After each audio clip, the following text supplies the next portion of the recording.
हमारी ये वीडियो बढ़िया लगी हो तो लाइक करियो, शेयर करियो और हाँ कमेंट करके जरूर बताइयो कि कैसी लगी। कोई गलती सलती हुई तो माफ करियो। जय हिंद जय भारत।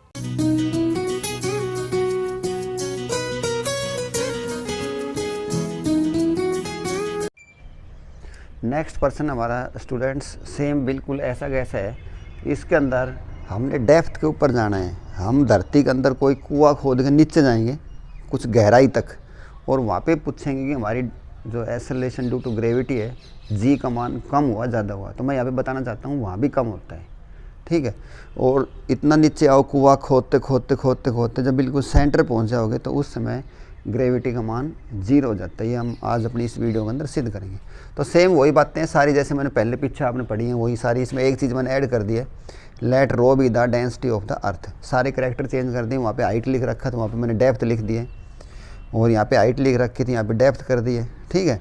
अब ये वाला है सरफेस के ऊपर। सरफेस के ऊपर इसका मान मैक्सिमम होता है और डेप्थ के ऊपर अब हम जाना शुरू करेंगे। तो देखो मान लो मैं यहाँ से कुछ यहाँ पे पहुँच गया कुआं खोदते खोदते और ऐसे आ गया। देखो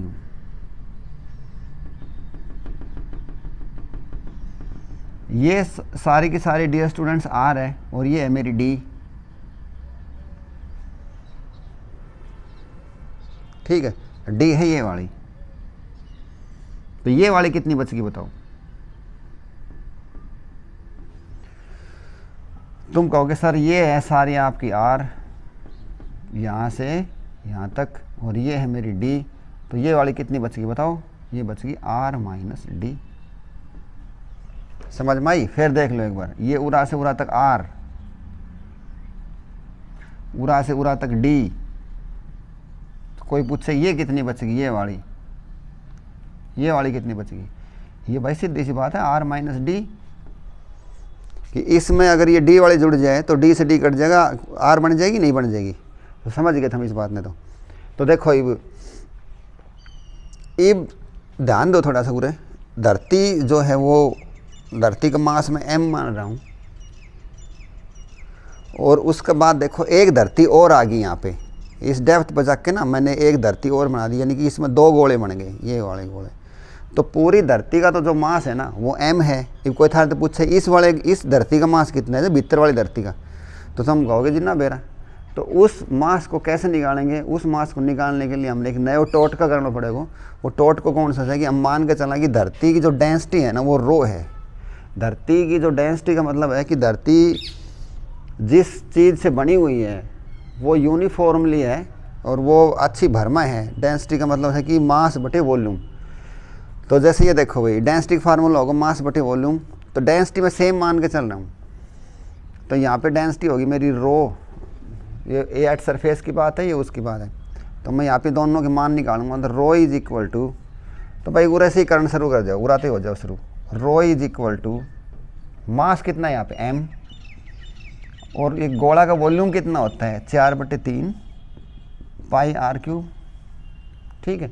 इधर भी डेंसिटी निकलवाओ। तुम कहोगे सर इधर डेंसिटी होगी रो, मास कितना है इसका। देखो ये जो अंदर वाला जो गोला है, अंदर वाला जो गोला है इसका मास ने तुम कह दो कि m डैश, क्योंकि भाई छोटा नहीं पाओगे तुम बताओ। एक तो बड़ी बॉल हो पूरी और एक छोटी बॉल हो, तो छोटी बॉल तो हल्की पाओगी। तो लेकिन नू ना बेरो ना उसका सह कितना, तो उसने हमने m डैश तो लिखा, m तो लिख दिया तो फिर वही बात हो जाएगी।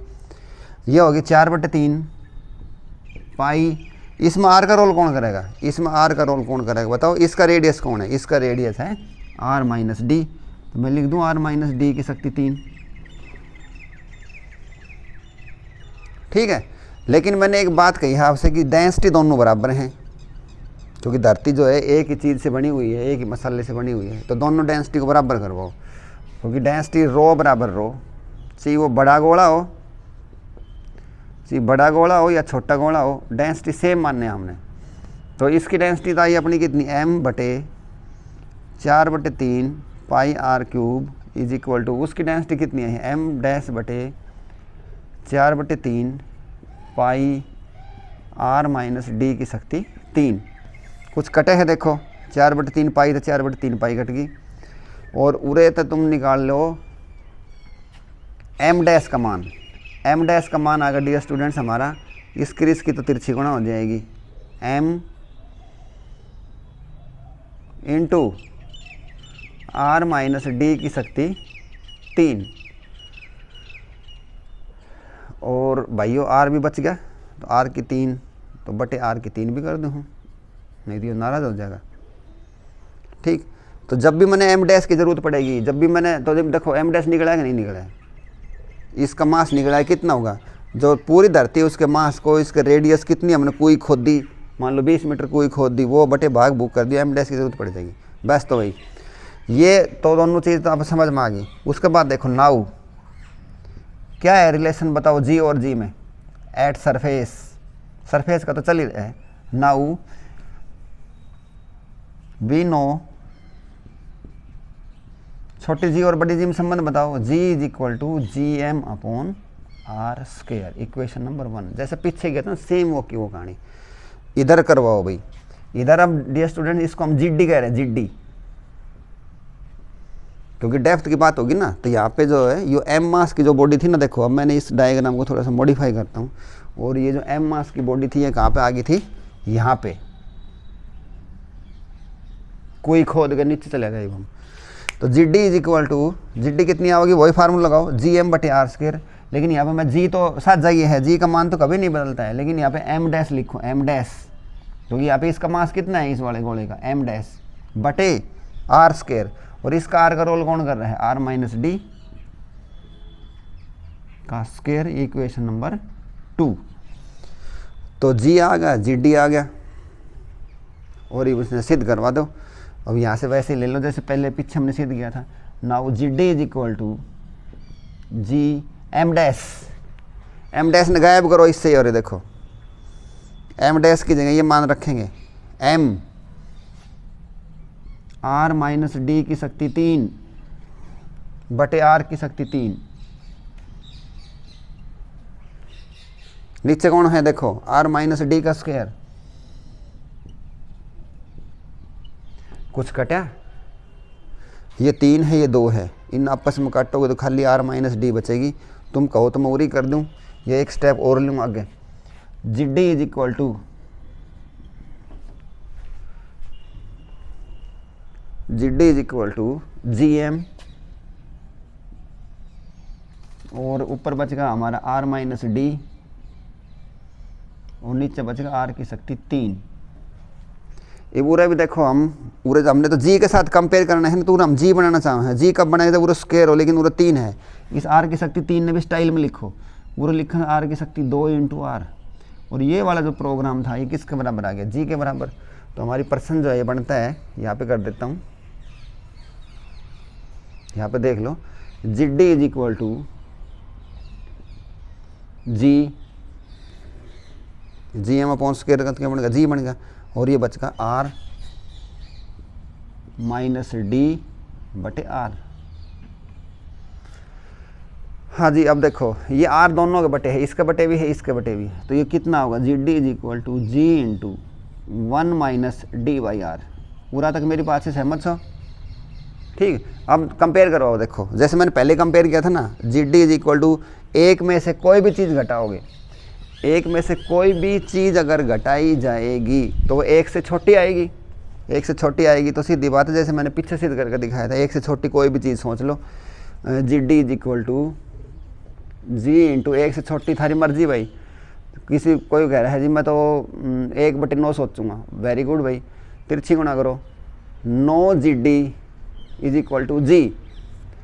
तो अब बताओ कौन बड़ा होया भाई, इसने ऐसे सोच लिया करो, 9 गुणा 10 बराबर 90। यहाँ पे जी का रोल कौन कर रहा है, 90, और जी डी का रोल कौन कर रहा है, 10।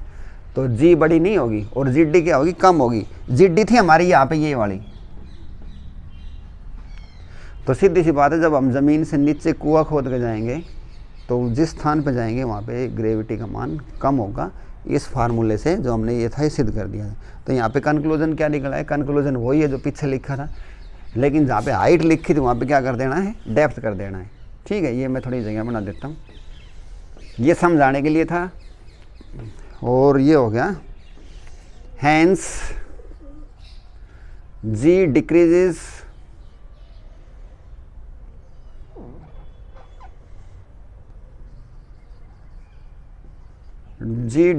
With depth.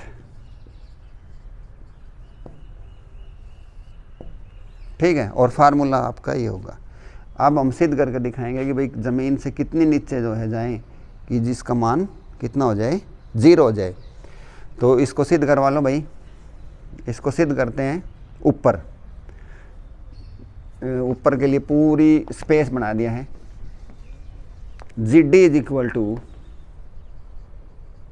Ji into 1 minus d by R. अब देखो डियर स्टूडेंट, जब हम ये कोई खोदता बिल्कुल धरती के सरफेस पर आ जाएँ तो उस समय डी किसके बराबर हो जाएगा। देखो अब ये डी है, अब तो कोई हमारी उरा तक है, एक तक हमारी कोई है उरा तक, जित तक यह है, यह वाली यह कोई है। और अगर हम कोई खोदता बिल्कुल उरा तक आ जाए तो तुम कहोगे सर डी तो आर के बराबर ही हो जाएगा। तो डी जब आर के बराबर हो जाएगा तो यानी कि डी और आर जब बराबर रखोगा तो मैं डी की जगह आर रख दूँ। G d is equal to g into 1 minus R बटे आर। और आर से आर कट का कितना बच गया, एक में से एक गई 0, तो उस समय जी डी कितनी हो जाएगी, 0। और कई बार एक नंबर में प्रश्न आओ से सिद्ध करके दिखाओ कि ग्रेविटी जो है वो डेप्थ के ऊपर, डेप्थ में जाते हैं तो धरती के सेंटर के ऊपर जाके वो कितनी हो जाती है, 0 हो जाती है। अब यहाँ पे एक प्रश्न और भी करवाता हूँ छोटा सा कि weight at centre of earth, weight at centre of earth is 0। तुम कहोगे सर अभी तो आपने सिखाया था W is equal to mg और mgd, क्योंकि डेप्थ पे तो ये होती है। और मास कभी 0 नहीं होता है, मास तो किसी भी बॉडी का हमेशा उतना का उतना रहता है। ये खाली ग्रेविटी चेंज होती रहती है तो वो हल्का भारी होता रहता है। तो इसको मैं कितने से गुणा कर दूँ, m इंटू 0, तो W भी कितना आ गया, W इज इक्वल टू 0। ये बात भी समझ में आ गई। तो इस आर्टिकल के अंदर हमने क्या क्या चीज़ सीखी, हमने अच्छी तरीके से सीखी, वही सेम कहानी थी। कोई खोद कर नीचे गया, डेंसिटी निकालनी सीखी। डेंसिटियों को दोनों को बराबर करो, क्योंकि डेंसिटी जो है ना धरती को मान के चल रही है यूनिफॉर्म होमोजेनियस किसी एक मेटेरियल से बनी हुई है जिसमें पत्थर, रेत, मिट्टी सारी चीज़ें। तो ये समझ में आ गया होगा। तो इसमें छोटी सी चीज़ और करवा दूँ, तो ये और देख लो भाई, इसमें क्या है कि वो कहता है कि कितनी डेप्थ के ऊपर जी का मान 0 होगा और कितनी हाइट के ऊपर जी का मान 0 होगा। 0 0 मतलब दोनों बराबर, जी डी भी 0, जी एच भी 0। तो ये देखो जी एच बराबर फार्मूला पीछे भी हमने पढ़ा है, g h is equal to g into 1 minus 2h by R, g d is equal to g into 1 minus d by R. ठीक है, तो मैं कहता हूँ कि भाई कब बराबर होंगे ये, वो हाइट और वो डेप्थ निकालनी है। चलो ये दोनों मैंने बराबर कर दिया, ये कर दिया मैंने जी एच बराबर जी डी, ये दोनों बराबर रख दिया। जी से जी कट गई, ये इतना आ गया। उसके बाद 1 से 1 भी कट गया, इस माइनस वाले नुरान लिया, इसने प्रान लिया, दोनों प्लस के हो गए। आर से आर भी कट गया। तो आप देखो कितना आया, डी बराबर 2h। यानी कि डेप्थ तो हो 6400 किलोमीटर, तो हाइट कितनी होगी। तुम कहोगे सर जब आपने यहाँ पे 6400 लिखा है तो यहाँ पे 3200 लिखना पड़ेगा। तो यानी कि 3200 किलोमीटर की हाइट के ऊपर ग्रेविटी कितनी हो जाती है, ग्रेविटी बराबर 0। और भाई 6400 किलोमीटर की डेप्थ के ऊपर जी का मान कितना हो जाता है, 0। तो ये था हमारा प्रश्न ग्रेविटी का। उम्मीद करता हूँ आपको समझ में आ गया होगा। इससे रिलेटेड न्यूमेरिकल जो है वो आगे वीडियो में देखेंगे। इनके नोट्स बनाओ, तैयार करो। Thanks, have a good day.